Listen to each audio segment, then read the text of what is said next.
of the Lake Geneva. But of course, like always, our audience is everywhere. In fact, we have 600 people in attendance from all time zones. It's a webinar organized by the CEPR and will be, the speakers are from the IMF. So again, we are spanning the world from Europe to Washington, and some of the speakers are everywhere. Thank you very much for attending this today.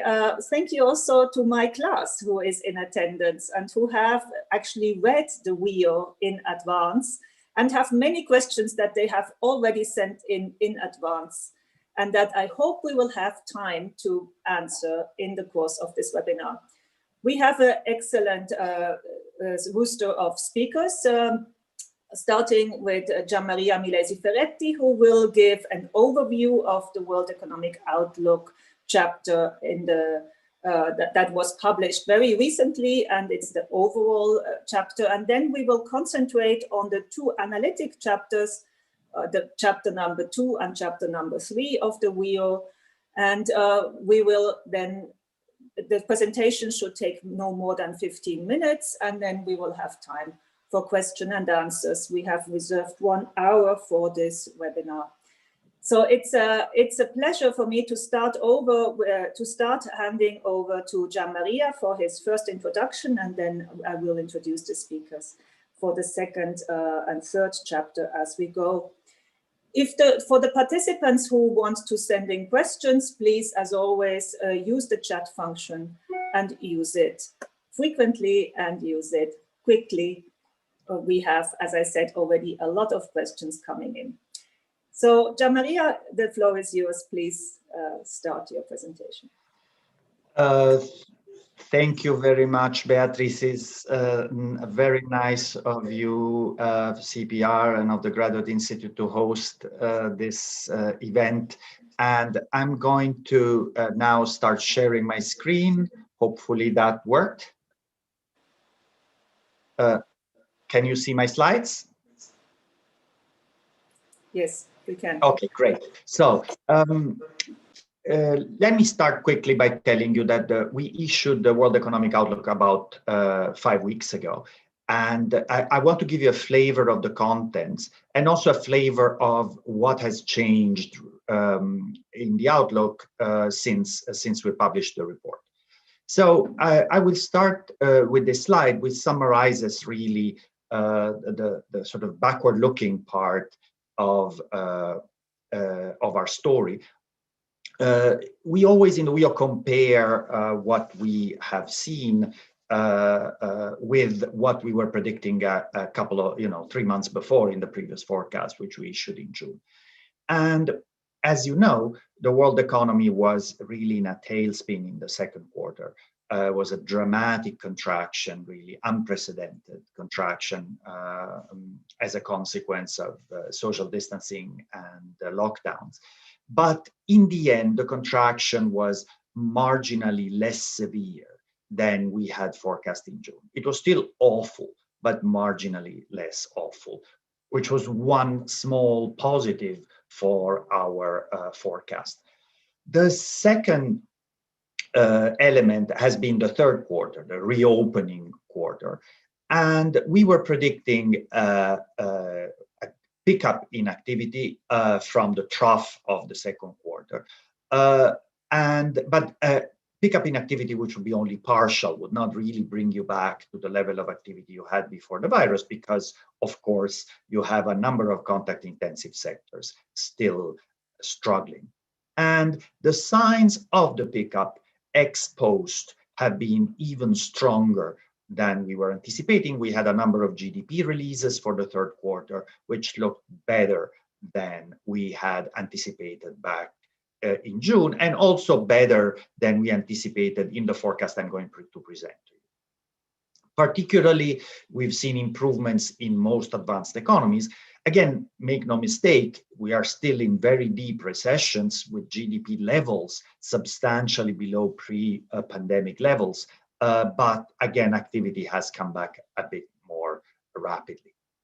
In the emerging world, the picture has been more mixed, and some emerging economies in Latin America, but also importantly India, have experienced very severe contractions as a result of the pandemic and associated lockdown measures. The country that is among the large ones that has really done best in terms of economic activity has been China. I will talk about it more extensively going on in the presentation.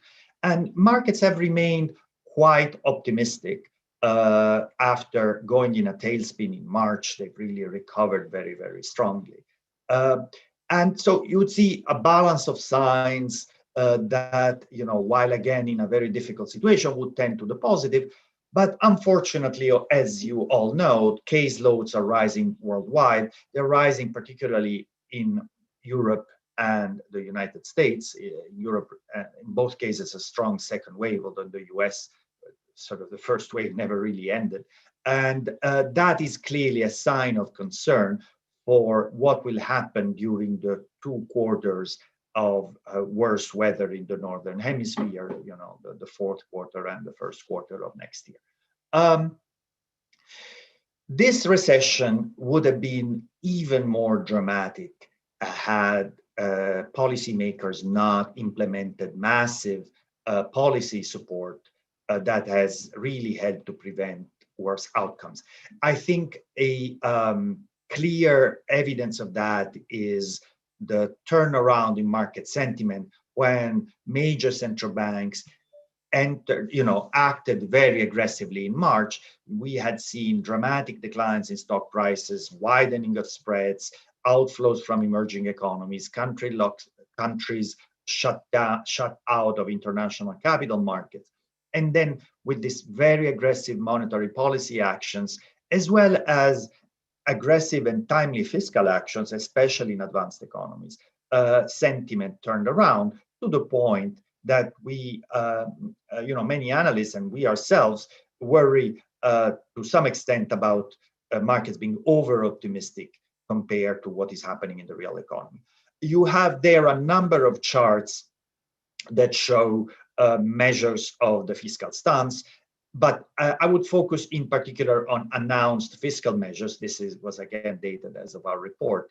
And those are divided into revenue and expenditure measures in blue, as well as measures more directed to financing, sort of below the line measures, loans and equity injections, have been quite extensive, particularly again in advanced economies. So very aggressive monetary and fiscal action essential to prevent worse outcomes. I will give you briefly the projections without going into great detail. I will show you 2 slides, one with advanced economies and one with emerging and developing economies, with a growth forecast for 2020 and 2021, as well as the revisions compared to our previous WEO forecast. The first thing to note, if you focus on the 2020 line, is the dramatic nature of the recession. World economy contracting by 4.4% this year, advanced economies by close to 6%, and you see really very, very dramatic contractions across the board. But if you look at the line below, you see that while, of course, these contractions are dramatic and unprecedented in most cases, they are a little bit less severe, as I had alluded to earlier, than those we were predicting in June. Now, when you end up in a deep hole, just reopening the economy will mechanically cause the growth rate to look very high for 2021. And this is what you see in the second line. But if you do very quick math by just comparing the numbers for 2020 and 2021, you see that advanced economies are contracting over the 2-year period. And for the world economy, instead, you have a slight positive number. And I will explain that a little bit more clearly as I show you our second slide, which has the numbers for emerging and developing economies. So this is a slide which has absolutely the same structure. And what I would like you to focus on are the numbers in the column for emerging market and developing economies. The second one, you see again an expansion over the 2-year period, despite a dramatic contraction in 2020. But then focus on the numbers for China. And you see that for China, we forecast growth to be positive this year, which is no mean feat considering what we are forecasting for the rest of the world, and growth to be very strong next year as the economy makes up ground. So over the 2-year period, China is growing, as you can quickly sum, by about 10%. Compare that with what I showed you earlier for advanced economies, and compare that with emerging market and developing economies, excluding China, with the third column there. You see that that aggregate, so the total of emerging and developing economies, is actually contracting over the 2-year period once you exclude China. So the contrast is very stark. China grows over the 2 years by about 10%, while advanced economies and emerging and developing economies, excluding China, both shrink. Of course, this has a lot to do with the fact that China was able to contain the spread of the virus very effectively and very quickly, to the point that the total number of recorded cases is a fraction of the one in absolute terms that you see in countries like mine, like Italy. Is probably the total number for China is about 1/10 of the number of recorded cases in Italy, despite the fact that Italy has 60 million people and China has, well over 1 billion. That gives you a sense of how important really the consequences of the pandemic have been in dictating the economic outcomes over this period. So let me add, as I had mentioned earlier, just a final word on where we see things going as of now, with 5 weeks more of data. As I mentioned earlier, the third quarter has looked better than we were anticipating. So this would, other things being equal, imply a stronger growth in 2020, and some of it spilling over into 2021, which would start on a stronger footing. But the fly in the ointment is, again, this resurgence of cases, which may cause a second recession, a second decline in GDP in some countries during possibly the fourth quarter of this year, the one we are in right now. And so, predicting what the final outcome would be over 2020, 2021 is very difficult. And a lot, of course, will depend on the path of the pandemic, how effectively the virus and the spread can be contained without jeopardizing too severely economic activity, and of course, how quickly improved therapies and especially a widely available and effective vaccine would become available to limit the hit to contact-intensive sectors. Doing macroeconomic predictions in this environment is exceedingly difficult, and I have listed in this slide a number of factors that could cause the global economy to go further down or to do a bit better than we were anticipating. We could see on the positive side more fiscal actions, supporting activity, and especially, as I said earlier, advances in therapies or a safe and effective vaccine that would allow the sectors that are really suffering more severely, the travel, entertainment, recreation, restaurants, and the like, to be able to resume a more normal functioning. But of course, we have very severe downside risks as well. We have seen the risk of a recurring outbreak. There are clearly a lot of cross-border spillovers from weaker external demand. And we have a number of other factors that already worried us before the pandemic that continue to loom large. Geopolitical tensions, intensifying unrest, trade policy uncertainty, and weather-related natural disasters are clearly in this list. I will close with a couple of remarks on policies. This slide just highlights how dramatic the impact of the crisis has been on debt dynamics. And this is logical. You had very aggressive fiscal action, so a big increase in borrowing on the numerator, a big decline in GDP on the denominator. Clearly, debt to GDP ratios are going to be rising. But as I move on to our policy considerations, we think that the aggressive fiscal action was absolutely warranted.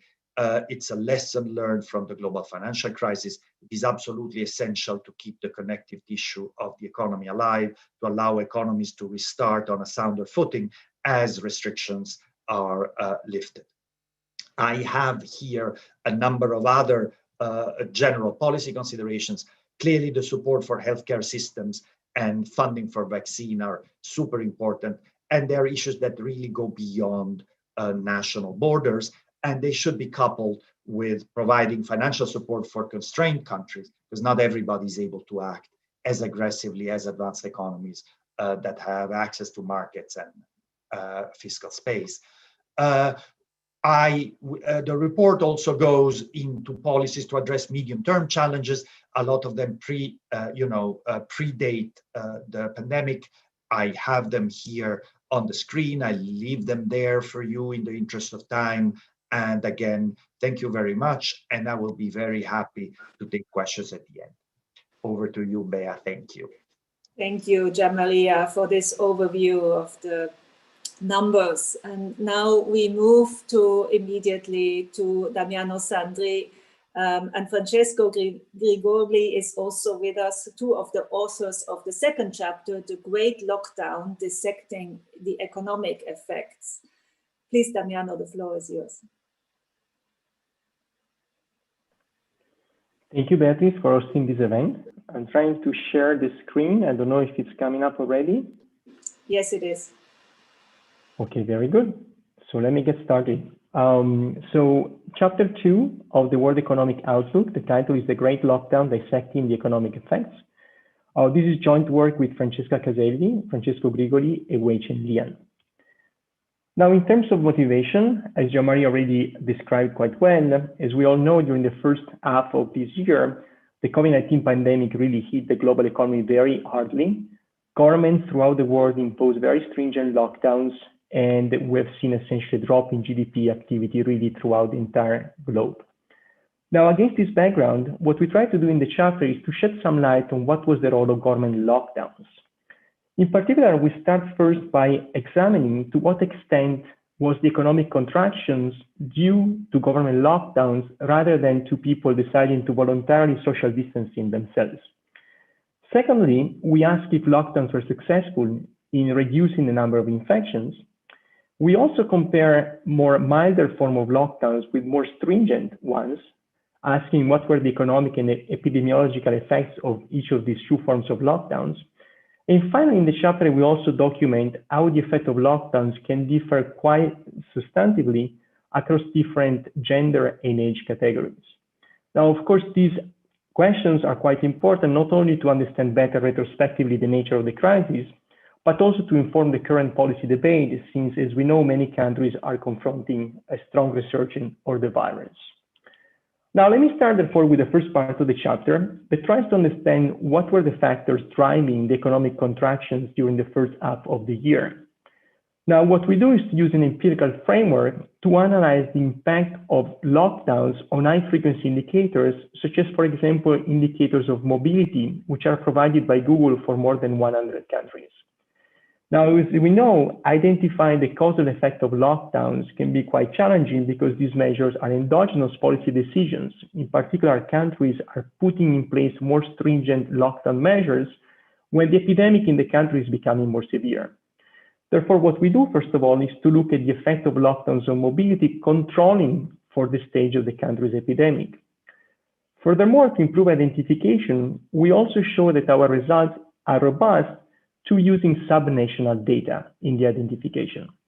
The idea here is that if we focus on a few countries that have imposed national lockdowns in response to outbreaks which were localized in a few regions, Then we can study what was the effect of these national lockdowns on regions that were less affected by COVID, for which therefore the introduction of a national lockdown was essentially an exogenous event, since it depended on the developments in other parts of the country. And no matter the identification approach we use, we find very comparable results. First of all, we find that lockdowns do have a very material effect in reducing mobility when they're in place.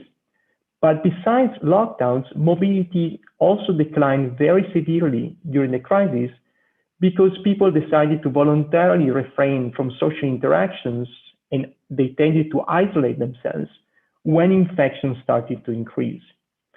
And we can see that very clearly in the following chart that decomposes the drop in mobility that we observed during the first 3 months of each country's epidemic.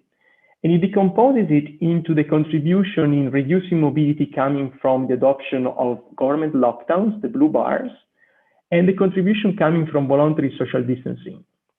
As you can see across the entire sample of countries, the very first column, you see that the blue and red bars are essentially very similar to each other. What that tells us is that lockdowns and voluntary social distancing equally contributed on average to the decline in mobility across the globe.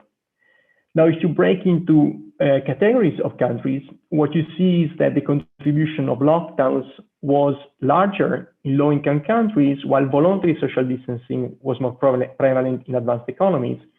And this is not surprising when you consider that people in advanced economies have, first of all, better houses to isolate themselves, they have the financial means to sustain periods of unemployment, and have better social protection through government programs that allows them to isolate themselves more easily. But again, on average, both lockdowns and voluntary social distancing equally contributed to the reduction in mobility. What we show in the paper is that you get similar results if instead of focusing on the effects on mobility, you look at what happened to the number of job postings that we collect from the website indeed.com. Also there, if you just look at the decline of jobs during the crisis, you see that about half of the contribution came from government lockdowns, but the other half did come from voluntary social distancing, which was clearly a very important factor in driving the recession. Secondly, we turn to the issue of whether lockdowns were successful in their intended goal of reducing infections. And using a similar empirical framework, what we show on the left-hand side is that the introduction of a lockdown, of a stringent lockdown, can indeed lead to a considerable decline in the number of infections by about 40% 30 days after the introduction of the lockdown. It's also quite important to see that the effect of lockdowns tend to materialize with a little bit of delay, and that is consistent with the periods of incubation of the virus and the need for timing for testing people. Now, acknowledging this delay is quite important to guide people's expectations about the effects of lockdowns, and also provides a warning message to policymakers that if they want to contain infection, they better act sooner rather than later, since there are lags in the way in which these measures can really bring the epidemic under control. Now, the need to intervene early in imposing lockdowns when you're confronting rising infections is also quite clear from the right-hand side chart, where we look at the epidemiological developments, such as the number of infections over time since the beginning of the epidemic in a given country, by splitting countries in two groups. The red group are countries that adopted lockdowns when COVID infections were already relatively high, while the blue group are countries that adopted lockdowns when infections were still quite low. As you can see, countries that acted early on by imposing measures when COVID infections were low, they had a much better epidemiological outcome over time, therefore suggesting quite clearly that if we want to contain infections, we should try to act as early as possible. Now, these two considerations that we just went through, we think are quite relevant for the ongoing discussion of whether lockdowns entail a trade-off. Now, as you know, very often in the public narrative, there is a notion that lockdowns do have a trade-off between saving lives and protecting livelihoods. And that places policymakers in a very difficult juncture in deciding which of these two objectives to give more weight to. Now, in our work, we show that this notion of a trade-off clearly applies in the short run. When you impose lockdowns, you do have a damaging effect on economic activity while the lockdowns are in place. But it also suggests that this trade-off narrative can be quite misleading when you consider more the medium-term effects of these measures. Now, what we have seen indeed is that if you let an epidemic run uncontrolled, the simple increase in infections will already harm the economy, independently of whether a lockdown is in place or not, because people will decide to voluntarily refrain from social interactions. Now, if you consider the lockdowns can successfully contain the epidemic and successfully reduce infections, then you see that the short-term economic costs that the lockdowns impose may be compensated, maybe even more than compensated, by leading to a faster economic recovery, since by reducing infections, they can also reduce the damaging effect of voluntary social distancing in the economy. Now, finally, we also tackle the issue of whether there are differences in using more moderate, more modest forms of lockdowns or stringent ones. Now, as you know, lockdowns may entail a broad range of measures that range, for example, from a very mild form of international travel restrictions and some business closures, all the way to very tough forms of lockdowns that can even ask people to stay at home, if not for essential reasons. And what we do in the analysis is to ask ourselves is if progressively tightening the number of measures, so making these lockdowns tighter, whether that continues to have the same effect on the economy and on the epidemiological effects of these measures. And what we find quite interestingly is that progressively tighter lockdowns have a marginally weaker negative effect on economic activity, but they have a marginally stronger positive effect in reducing infections. Now, to give you an example, if a country has already adopted widespread business and school closures, then asking people to stay at home may impose a relatively modest additional economic cost because business activities were already closed and many people were already prevented from going to work because they had to take care of kids. Nonetheless, asking that additional effort of staying at home can be quite crucial in bringing infection under control much more quickly, because you really reduce very significantly the number of connections that people have with each other. In fact, in the right-hand side chart, you see that if you have a tightening of a lockdown, but it's not sufficiently stringent, which is the blue line, you can see that it can have actually a very negligible effect, even not significant effect on infections. While to really make a significant effect in reducing infections, you need to reach more stringent forms of lockdowns. Now, hopefully, as we learn to better understand the nature of the transmission of the virus, people are more careful. We might be able to deal with new waves of infection even without reaching the stringency of lockdowns that we've seen in the spring. Nonetheless, I think these results, they sort of suggest that policymakers that are dealing with new waves of the virus, they should probably lean towards more short-lived, stringent forms of lockdowns rather than opting for prolonged, mild measures of lockdowns. Now, in the final part of the analysis, we also try to document the very unequal effect the lockdowns can have on the population. Now, we've been lucky enough to get access to novel, aggregated, and anonymized mobility indicators from Vodafone, which is a large telecommunication company for Italy, Spain, and Portugal. And the beauty of this data is that they can be disaggregated across demographic groups. When we do that, in the left-hand side chart, we can show that the introduction of stay-at-home orders led to a considerable drop in the mobility of both men and women. But the drop was significantly stronger for women. In an additional work that we have in the chapter, we show that this gender gap in the way in which lockdowns affect more women than men is particularly strong around the time of school closures, therefore highlighting the disproportionate burden that women carry in caring for children, especially during the current pandemic. Now, on the right-hand side, we also document that the adoption of stay-at-home orders tend to have stronger effect on younger age groups in the population. And that, again, may not be that surprising because people in working age, they tend to be out on a daily basis because they need to reach their workplace, they have to bring kids to school.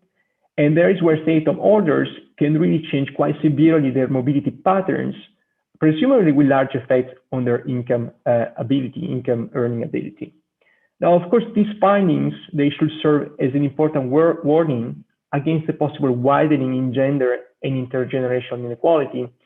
And there is where we place quite a bit of emphasis about the need for policymakers to intervene to make sure that this unequal effect of lockdowns is muted, is controlled. That is important not only for fairness considerations, which are nonetheless clearly very, very important, but also to preserve enough public support in the broad population to use lockdowns when needed.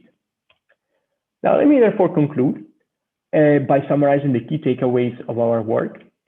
First of all, we've seen that both lockdowns and voluntary social distancing played an equally important role in driving the contraction. So yes, lockdown can harm the economy, but the alternative of letting an epidemic run uncontrolled is also very damaging for economic activity. We've also seen the lockdowns can considerably succeed in reducing infections, but it's particularly important that these measures are adopted early and are sufficiently stringent. Now, if you bring together these two findings, then you realize that the short-term economic cost of lockdowns can very well be compensated by stronger medium-term economic growth when countries adopt lockdowns sufficiently early and sufficiently stringently. And that is because lockdowns, by reducing infections and bringing the pandemic under control, they can also reduce the need for voluntary social distancing with the associated economic cost. Finally, while we believe the lockdowns are essential tools for policymakers in controlling the pandemic at the current juncture, it's very important to realize that they can hurt vulnerable people disproportionately. In particular, we have documenting the disproportionate effect on women and the young. And addressing these unequal effects of lockdowns is clearly a priority for policy intervention. Let me stop here and thank you all for your time. Thank you so much, Damiano and Francesco also. I can absolutely confirm that this is a very live discussion. Right now in Switzerland, the trade-offs between health and economic costs and the short versus long run trade-offs with which kind of measures of lockdowns. So you are here certainly with this chapter contributing to a very important discussion and live policy. And in an authoritative way because it is data-based. So thanks very much for that. And let me move on to Florence. Florence is one of the authors of the third chapter of the wheel, which tells us how to solve not only this problem right now that we have, but also the coming problem or the already imminent problem of climate change at the same time. Florence, it's your turn. Good afternoon, everybody. Let me upload my slides.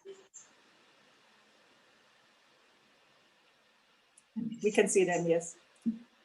Okay, let me try to make them bigger here. Okay. I'm going to present highlights from WIO Chapter 3, which focuses on mitigating climate change and in particular on growth and distributional friendly strategies. I encourage you to have a look at the chapter itself and the annexes, which contain much more material online, but I'll go through the main takeaways. So the window for limiting temperature increases to safe levels is closing very rapidly. So far, the increase in the average temperature over the surface of the planet since the Industrial Revolution is about 1 degree Celsius. And under the unchanged policies, temperatures could keep increasing by an additional 2 to 5 degrees Celsius by the end of this century, which would lead to temperatures not seen in millions of years, and which could have dramatic effects for the world economy and, of course, for the planet more generally. Now, scientists have warned that to keep temperature to safe levels means keeping them to increases to 2 degrees Celsius, and if possible, 1.5 degrees Celsius, which in practice would mean bringing emissions of carbon on net terms to zero by mid-centuries. Now, the objective of keeping temperatures to safe levels has been endorsed worldwide at the 2015 Paris Agreement. And this is encouraging, but the measures that so far have been put on the table are clearly insufficient to reach the objective. Now, you could think that the current global recession makes it more challenging to act on climate. However, it also presents a unique opportunity to take action to mitigate climate change. The first element is that the fiscal stimulus that will be needed to support the recovery from the COVID-19 crisis can be designed in ways that support a green and resilient public infrastructure. The second element is that policies can ensure that the composition of the recovery in capital spending, in private capital spending, is consistent with decarbonization by providing correct price signals or other financial incentives. Against this background, we ask two questions in the chapter. The first one is, how can we reach net zero carbon emissions by mid-century in a growth, employment, and distributional friendly way? And the second one is, can these well-designed and sequenced mitigation policies help with the economic repair from the COVID-19 crisis? Now, in the chapter, the first thing we do is take a look at policies, environmental policies that have been implemented so far, and see how they worked. A few takeaways from our empirical analysis are the following. First, that the environmental policies have become more stringent over time, over the last 3 decades. And this has been accompanied by dramatic increases in global innovation and investment into clean energy technologies. In particular, we find that the tightening of these environmental policies contributed to about 30% of the increase in global clean energy innovation, and explained about 55% of the increase in the share of renewables in electricity generation. But there are concerns that climate policies could lead to job losses, especially in carbon-intensive sectors, such as coal mining, shale oil and gas production, carbon-intensive manufacturing. What we do find in the data is that actually climate policies or environmental policies lead to a reallocation of jobs from high to low carbon sectors, low carbon sectors being renewables, for example, being low carbon manufacturing or services, and that the net effect on aggregate jobs is in general small. It can be small positive or small negative, but it's relatively small. Nevertheless, the job transitions that hide below these small aggregate effects can involve substantial costs for the workers that get affected, and therefore it will be important to look at how we can mitigate these effects on impacted people, and I will come back to this in the last part of my talk. In the second part of the chapter, we examine mitigation policies that would be needed to bring us to net zero emissions by mid-century. And broadly speaking, there are 2 types of policies. There's what we call carbon pricing, which is raising the price of carbon either through a carbon tax or a carbon emissions trading scheme. And on the other hand, we have what we call green supply policies. Green supply policies are policies which are intended to increase the supply of green or clean energy and to make it so more abundant and also more affordable. And this can include subsidies and price guarantees in the low carbon energy sector. They can include direct public investment in low carbon infrastructure and technologies, and research and development subsidies. Now, the idea in the chapter is that when you combine both carbon pricing and these green supply policies, that in principle, you could reach a quick and substantial reduction in carbon emissions while avoiding big negative impacts on output and consumption. So let me tell you a bit more precisely what we are looking at in the chapters. We're trying to look at a comprehensive macro package, which has three main components. The first one are these green supply policies, which consist of a subsidy on renewables production and a large green public investment program over 10 years. The second component is a carbon tax, which is gradually increased over time. So it starts at a low level and increases all the way to 2050. The third element is compensatory transfers to households. And we assign about a quarter of the carbon tax revenues to protect the purchasing power of the poorest households.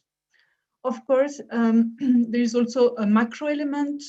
We assume supportive macro policies. So in the beginning of the implementation of the package, you have a green fiscal easing that requires debt financing because what we spend is more than the revenues from the carbon tax.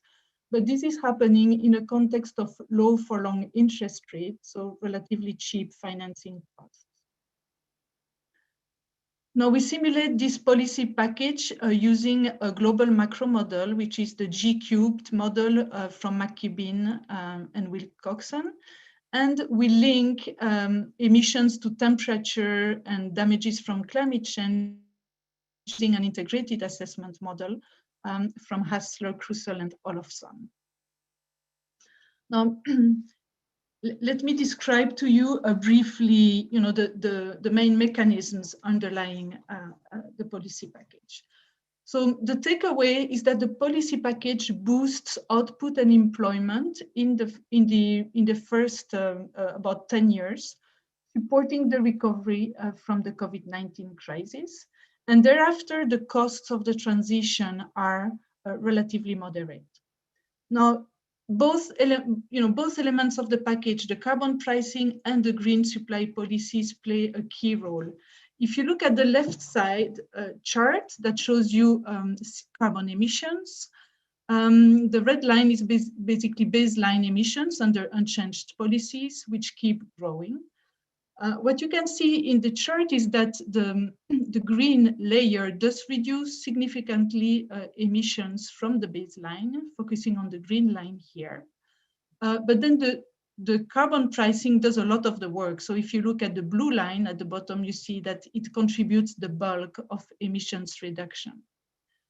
So both types of policies matter, but you can see from this chart that carbon pricing is really essential. And the reason it's doing more of the work is that carbon pricing not only increases the relative prices between carbon intensive energy and green or low carbon energy, but it also increases the energy cost on average, and that incentivizes energy efficiency, which is an effect you don't get when you just do green supply policies, because you do not increase the cost of energy as much. So one takeaway from this chart is that carbon pricing is really an essential policy tool to get the quick and substantial emissions reductions we need to keep temperature increase to safe levels. Now turning to output effects and looking on the right-hand side, we show the contribution of the different layers of the policy package to GDP. And the flip side of having carbon prices so effective because they increase the energy cost is that they also have a negative impact, by themselves on economic activity. And you see this in the blue bars on the right-hand side.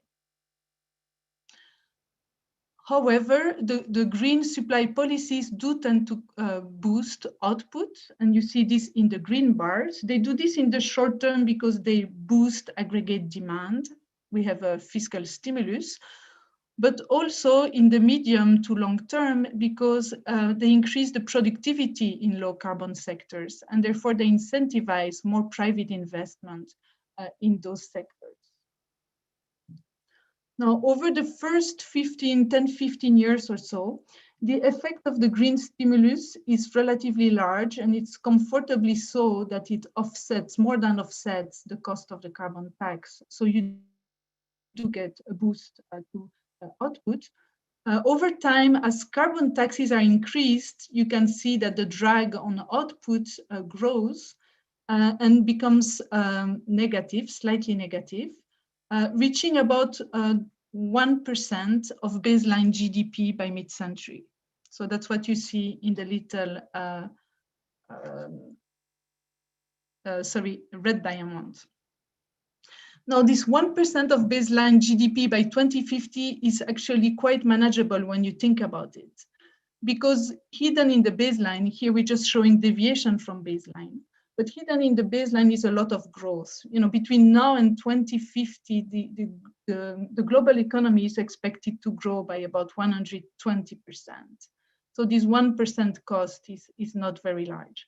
In addition, if you take into account benefits, what we call co-benefits, these are benefits in terms of reduced air pollution and improved health outcomes that accompany the implementation of these mitigation policies, the package could actually be neutral for global output, and that's what you see in those little black circles by mid-century. Now, very briefly, because I think my time is almost finished, we look at the employment effects, and I think the takeaway from this is that you know, there is a lot of job potential in these low carbon sectors. If you see on the right-hand side, their job multipliers are in general larger than those for fossil fuel. In fact, the package does boost employment over the first decade or so, resulting in about 12 million additional jobs. Subsequently, there is a little bit of a decline relative to employment growth in the baseline, and that's due to the fact that output is, we have some output costs, some moderate output costs, but by mid-century, we are back to baseline. And after that, the package puts the world economy on a substantially higher output path because it avoids damages from climate change. Let me say one more thing, is that what you see here in the chart is that underlying this small aggregate employment effect, there is a lot of reallocation of labor going on from high to low carbon sectors. And the last thing we do in the chapter is look at how can we build inclusion. Because if you look at the right-hand side at opinion surveys, you see that the level of support for protecting the environment is the lowest for unskilled workers that are employed in high carbon sectors. So it's very important to try to offset the effects on those that are affected by climate mitigation policies. There are a number of policies that can be used. We look at two in the chapter. The first one is having cash transfers targeted to poor households. And we find that allocating between 1/6 and 1/4 of the carbon revenues to poorest households can completely protect their purchasing power. The second thing is having government invest in low carbon sectors. So we go back a bit to this idea of green stimulus package, because having this type of spending does tend to create jobs in these new sectors and therefore support job transitions from high to low carbon sectors. In conclusion, we find in the chapter that net zero emissions are still feasible, but that the window is rapidly closing.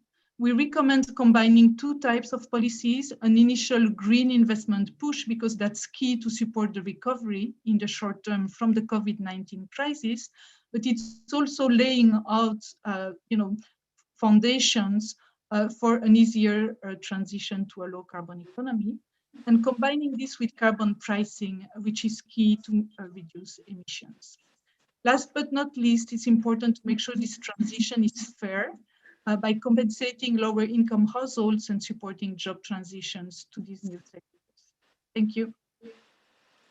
Thank you very much, Florence. We have now about 10 minutes left and about 40 questions to you. But fortunately, the authors have already agreed that we will be able to send them some of the questions that we may not be able to answer later on via email. Let me basically bundle the questions into packages and already announce them, so you can then see how you want to answer them and how much time you want to spend on them. So there is one set of questions that has to do with the question of this pandemic is causing, and the IMF is actually recommending and welcoming the aggressive fiscal policies. This is leading to higher debt levels. And so there is a number of questions with concerns around the need to possibly restructure debt in the future.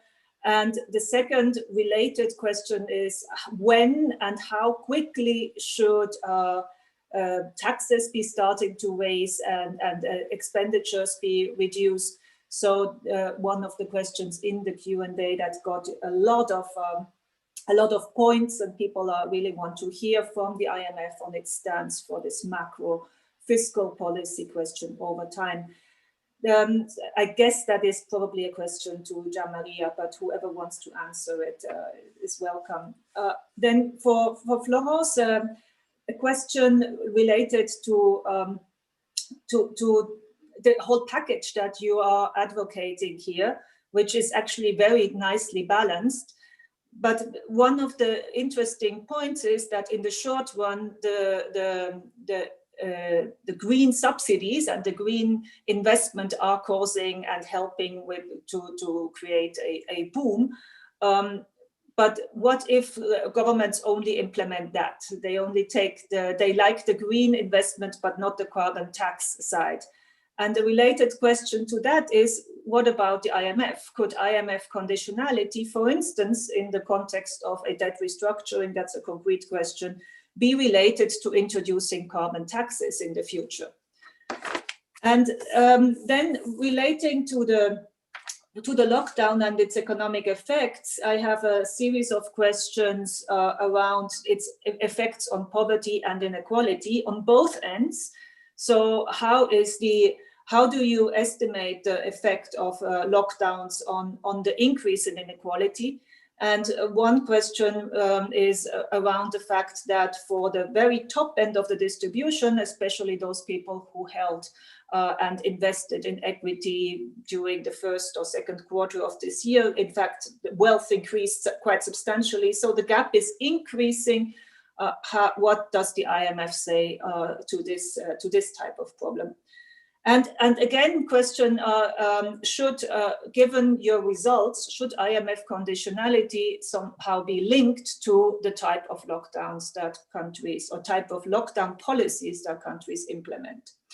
And a final question, I guess this is also for Gian Maria, who has been on this fabricating and orchestrating, leading the wheel for so many years. The last question is, can you say something about the influence of the wheel? How important is it? Do governments listen to you?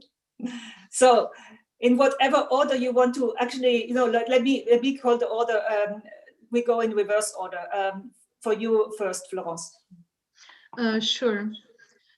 So on the first question, what if governments only do green investment and don't want to do carbon price? Some carbon pricing is really key. Otherwise, you don't get, reduce emission quickly enough to reach 1.5 or 2 degrees Celsius. Carbon pricing can be done in different forms. Not all of them are as politically difficult. So there is carbon tax, where you can do also carbon emissions trading scheme, where you can give some free allowances initially to give more time to the private sector to adjust. And some countries like the US rely a lot on regulations, which is kind of an indirect way of pricing carbon. It creates a shadow price of carbon. Two more quick points on this carbon pricing is that it's important to pre-announce it and to implement it gradually, because you want to give time to the private sector to adjust. And the second thing is this green investment is very important to create the conditions so that imposing the carbon tax will lead to, won't be too costly, that, you can have a smooth transition. On your second question on IMF conditionality and whether one day, introducing carbon taxes could be part of that. I mean, as you can imagine, there would be a lot of debate inside the institution, on whether to do this or not. We are not there yet. But two remarks on this. First is that many of the countries that come to the IMF, for lending are not big emitters, globally. And, therefore, although, I mean, there could be a question of, okay, being consistent and trying to have, conditionality, in favor of a low carbon transition, also in this type of instruments, it may not make, a huge difference, at least in the short term, to the global emissions. The second one is that, this conditionality are usually focused on elements that are key to the success of the program, and the success of the program meaning, for example, reestablishing macroeconomic stability in the country. So it might be, difficult to impose, carbon tax as part of IMF conditionality in this context. However, in some countries, adaptation measures, climate, adaptation to climate, building more resilient infrastructure so that, the next time around the natural disaster doesn't, completely destroy the economy. Possibly, that could be something that would be closer to the, the purpose of the program. Great, thank you very much. Now, Francesco or Damiano, who wants to answer for? Beatrice, I'll answer the questions you posed. Now, in terms of mobility, the impacts on poverty, inequality of lockdowns. So that's a theme that clearly is very close to what the IMF has been discussing and publicly explaining over the last few months. And what we've been very vocal about is the need to have enough degree of a safety net in economies to make sure that the people that are so severely affected by these measures, that are often already more economically vulnerable to begin with, have the means essentially to sustain this very hard period, have the means to sustain periods of prolonged unemployment, unfortunately, and have the means of re-entering the workplace as soon as possible in line with the health and safety recommendation of the public health experts. Now, in terms of conditionality, also there are a couple of considerations. First of all, we believe that the analysis we have in the chapter speaks quite clearly to the fact that lockdowns can be essential measures to contain the epidemic, and by doing that can also support economic recovery. But we also want to remain humble in knowing that we're constantly learning new things about how the virus transmits. All of this is mediated by how careful people are in the way in which they manage the risks. And so we need to have some flexibility in the way in which we make recommendations in using these tools, exactly because we are all dealing with a very new and uncertain environment, and we're constantly learning from experience that countries are going through. Let me though say that IMF programs, by providing financial supports to countries in dire need, may actually provide a catalytic role for policymakers to adopt and enforce lockdown measures. As we know, lockdowns require people to give up on employment opportunities, and that is possible only if people have sufficient financial means to sustain periods for being out of work and periods in which they are not earning income. And the kind of financial assistance that the IMF and other international bodies can provide to these countries is clearly essential for lockdown measures to be viable and sustainable in countries, especially the ones that are, lower income in the global economy. Let me stop here and thank you all again for your attention and questions.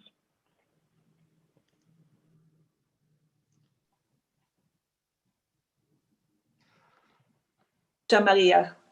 Okay, so quickly on fiscal, this is a very tough question, and it would be a much longer discussion than one I can have here. Let me just make a few brief points, and I would also suggest people could take a look. There's a very nice interview done by Geeta Gopinath for the FT with Martin Sandbu, which addresses very much these issues. So this was clearly a temporary, is a temporary but very extreme shock, and it is a very regressive crisis. On both counts, you need aggressive government intervention. We know that the cost of bankruptcies, the scarring, the detachment of workers from firms is extremely costly. And we know that the people affected are people that can least afford it. This is a crisis that affects sectors that have a much larger share of employment than the share of GDP. And a lot of women, a lot of young people, a lot of people with relatively low skills, and not with very fat 401ks or saving accounts to bridge them through. And you really need governments to step in. And there is also an aspect of a social contract. This is a major health crisis, and government ought to take the measures they can to safeguard their citizens' livelihood and health. Does this imply that anything goes? Absolutely not. You need measures that are, for the most part, temporary and that are very well targeted. And you have to keep in mind, as a background, the supply side of the economy. So where you want more persistent rises in government spending is in areas that would allow the economy to grow faster. You need investment in green infrastructure, need investment in infrastructure more generally, ease digitalization, R&D, and another, longer-term investment education that is absolutely essential.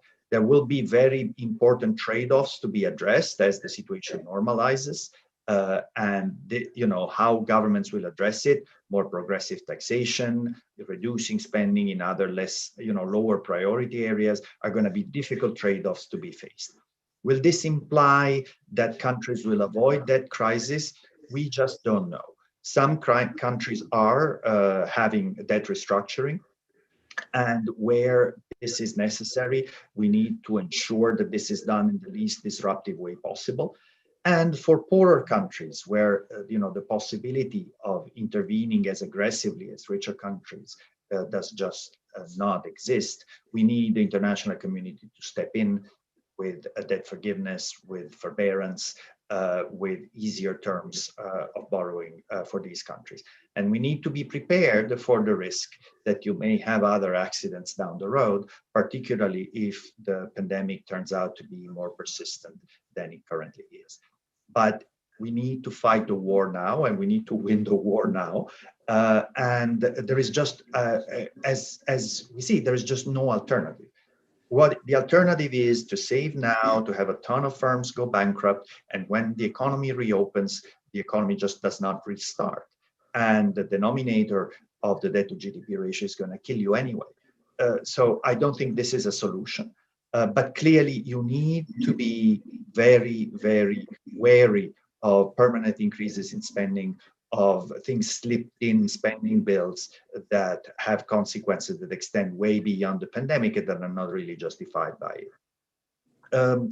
Briefly on the WEO influence, well, I think our main, we represent an international organization, and but I think our main asset is credibility of the analysis. And what we've strived to is, of course, to do as high quality analysis as we can. But I think the essential part is being honest. You have to be honest about what you find. Sometimes research is just not able to prove, conclusively that things will go one way. We may think that is the case. We may advocate strongly that is the case. We just have to be honest and say things the way they are, and lay out clearly the cards and explain why we take certain positions. I think that is absolutely essential for the analytical part of the work. On the forecast, as you know, this is a bottom-up forecast. We strive our best. There are, the profession is just not very good at forecasting. I think you need to have a coherent story. And again, you need to be ready every time to look at the numbers, look what you got wrong, and explain to people why the predictions did not go as we were anticipating before. And I think, again, that is the best really that we can do. Thank you. Thank you very much, Gianmaria. I would summarize the words I heard from humbleness, credibility, and honesty and hard work. Well, thank you for all of that. I think we heard the results of that over the last hour. It's been very interesting. And as I said, there are more questions coming your way. Thank you for sharing with us. Thank you for being, and also to our audience, thank you for your time. We will close here. Bye-bye.